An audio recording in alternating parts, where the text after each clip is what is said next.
جو مولانا فضل الرحمان سے جب ان کی ملاقات رہی تو ایک بہت ہی بہترین ملاقات تھی. مولانا فضل الرحمان نے ان کو بہت ہی اچھا ویلکم کیا, اور کیونکہ مولانا فضل الرحمان اس وقت ایک بہت ہی پہلی اسلامک پارٹی ہے بہت بڑی جس کے سربراہ بھی ہے, تو ان سے ان کا ملاقات جو ہے وہ بہت ضروری ہے. صرف یہی نہیں بلکہ مولانا فضل الرحمان اور ڈاکٹر ذاکر نائک صاحب جو ہے وہ پہلے سے ایک دوسرے کو جانتے بھی ہیں. وزیر اعظم سے بھی ملاقات کر کے ڈاکٹر ذاکر نائک صاحب جو ہے وہ بہت خوش ہوئے. تو اس طرح ان کا یہ سلسلہ جاری رہے گا. کل ایک کنٹروورسی ہوئی پاکستان سویٹ ہوم میں جب ڈاکٹر ذاکر نائک صاحب آئے. اس کنٹروورسی کو کافی سوشل میڈیا پہ پھیلایا گیا. اس کے بارے میں بات کرنا چاہوں گی. میں خود وہاں پر موجود تھی. وہاں پر ایسی کوئی میری نظر میں ایسی کوئی بات نہیں ہوئی جس کو اتنا ایک عجیب سا پورٹری کیا جا رہا ہے. اور وہ یہ تھا کہ وہاں پر اب وہ ایک اسلامک اسکالر ہے, تو یہ ہمیں خود اندازہ ہونا چاہیے کہ اسلامک اسکالر چاہے وہ جتنے بھی ماڈرن ہو جائے لیکن وہ ایک پرہیز ان کا ہوتا ہے, ایک پردہ ہوتا ہے, وہ مینٹین کرتے ہیں. اور پاکستان سویٹ ہوم ڈیفینیٹلی بہت اچھا ادارہ ہے, بہت اچھا کام کرتا ہے. مگر وہاں پر انہوں نے جو یتیم بچیاں تھیں ان کو بھی بلایا تھا, کیونکہ یہی تھا کہ ان بچوں کو ڈاکٹر صاحب سے ان کی ملاقات کرائیں گے. وہاں پر ان کی ٹیچرز وہ بھی موجود تھیں. تو جب ڈاکٹر ذاکر نائک صاحب وہاں پر آئے اور وہ پہلے تو بیٹھے رہے, پھر انہوں نے کوئی 5 سے 7 منٹ جو ہے انہیں تقریب کی, اور اسی تقریب میں بھی میں نے آپ کو کہا کہ انہوں نے قرآن پر زور دیا. اور پھر جاتے ہوئے جو زمرد خان صاحب ہیں انہوں نے کہا کہ جو بچیاں ہے وہ آ جائے تاکہ ڈاکٹر صاحب کو شیلڈ دے دے. اس دوران ڈاکٹر صاحب جو ہے وہ اسٹیج سے اترے اور انہوں نے کہا, پھر جب اترے تو زمرد خان صاحب جو ہے وہ جلدی گئی کہ کیا ہوا, آپ نے شیلڈ دینا ہے بچیوں کو. انہوں نے کہا کہ نہیں, یہ بچیاں جو ہے میرے لیے نامحرم ہے, یہ آپ کے لیے بھی نامحرم ہے, یہ آپ کی اپنی اولاد نہیں ہے, یہ ٹھیک ہے یہ 3 بچیاں ہیں لیکن ان سے میں شیلڈ نہیں لے سکتا کیونکہ یہ میرے لیے نامحرم ہے, میں ان کو چھو تک بھی نہیں سکتا, اور نہ آپ ان کو چھو سکتے ہیں. یہ مناسب نہیں ہے, نہ اسلام میں ہے اور یہ نہ محرم ہے. تو ہمیں اپنی لمٹس, اپنی باؤنڈریز کا خیال کرنا چاہیے. تو اس لیے میں ان کے ہاتھوں سے شیلڈ نہیں لے سکتا, یہ میرے لیے ایکسیپٹیبل نہیں ہے. اور یہ کہتے ہوئے ڈاکٹر صاحب جو ہے وہ چلے گئے. پھر اس کے بعد تھوڑا سا سوشل میڈیا پہ ایک عجیب سی چیز دیکھی گئی. پھر کچھ میں نے دیکھا انڈین میڈیا اس کو کافی اٹھا رہی ہے. تو میری نظر میں یہ انہوں نے بالکل اچھا فیصلہ کیا, کیونکہ اگر وہ, ہمیں یہ خود اندازہ ہونا چاہیے کہ وہ ایک لمٹ ہے ان کی, ایک پردہ کرتے ہیں, ایک احتیاط کرتے ہیں, تو اس لائن کو ہمیں نہیں کراس کرنا چاہیے. تو یہ زمرد خان صاحب کو بھی سوچنا چاہیے. اور مجھے لگتا ہے کہ ان سے تھوڑا سا بلنڈر ہوا, لیکن یہ اتنا بڑا ایشو نہیں تھا جس طرح اس کو بڑھایا گیا. تو ڈاکٹر صاحب جو ہے وہ ڈفرینٹ سٹیز میں جائیں گے, وہاں پر خطبہ دیں گے, وہاں پر وہ تقاریر کریں گے, اور ڈفرینٹ جو عوام ہے مختلف لوگوں سے وہ ملیں گے بھی. اور ایک تقریب ہوگی جہاں پر تبلیغ کی صورت میں بھی وہ شریک ہوں گے.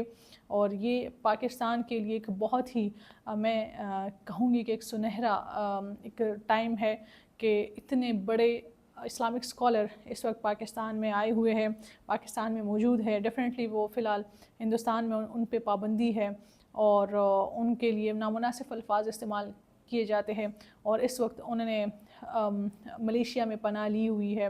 تو ایک سوال یہ بھی ہے کہ وہ پاکستان کیوں نہیں آتے, پاکستان میں کیوں انہوں نے پناہ نہیں لی, جس کا انہوں نے جواب دیا کہ میں نے کہا کہ پاکستان میں مجھے بہت لوگ جانتے ہیں, لیکن میں نے سوچا کہ جو حالات ہندوستان اور پاکستان کے ہیں تو اس سے بہتر ہے کہ میں ملیشیا میں رہوں, کیونکہ میں نہیں چاہتا کہ مزید کنٹروورسی بنے.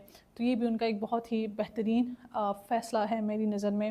اور ڈاکٹر صاحب جو ہے بہت ہی فالوورز ہیں ان کے, ایک بہت ہی اعلیٰ عمدہ انسان ہے, اور ان کی پریزنس پاکستان میں اس وقت ہونا پاکستانیوں کے لیے ایک بہت بڑی بات ہے.